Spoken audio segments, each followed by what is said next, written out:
চাঁদপুরের হাইমচর উপজেলার ২ নং আলগী দুর্গাপুর উত্তর ইউনিয়ন বিএনপি ও অঙ্গ সহযোগী সংগঠনের উদ্যোগে গতকাল সোমবার বাজেয়াপ্তি রমণীমোহন উচ্চ বিদ্যালয় মাঠে দোয়া ও ইফতার মাহফিল অনুষ্ঠিত হয়েছে।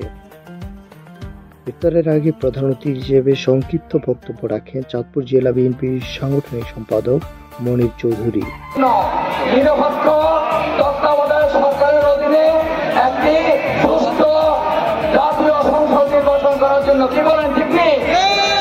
ইউনিয়ন বিএনপি সভাপতি জয়নাল আবেদিন মাস্টারের সভাপতিত্বে ও উপজেলা বিএনপি যুগ্ম আহ্বায়ক হারুন রশিদ গাজী ও সদস্য খলিলুর রহমান পাটোয়ারির যৌথ পরিচালনায়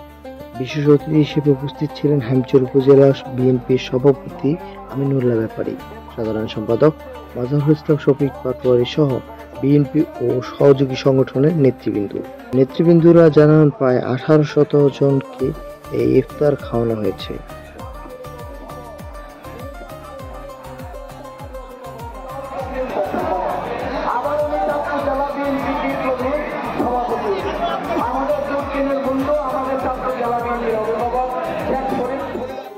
ইফতার মাহফিলে দোয়া ও মুনাজাত পরিচালনা করেন ঢালের বাজার জামে মসজিদের ইমাম ও খতিব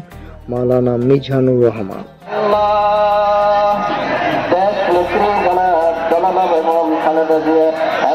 তিনি অসুস্থ নন বলে চিকিৎসা অবস্থায় আছে, আল্লাহ তুমি তাকে সুস্থ করে দাও,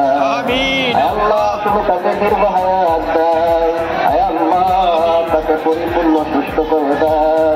আল্লাহ সুস্থ বানাইয়া আল্লাহ বাংলাদেশে এসে আবার রাষ্ট্র চালার তৌফিক দিয়ে দাও,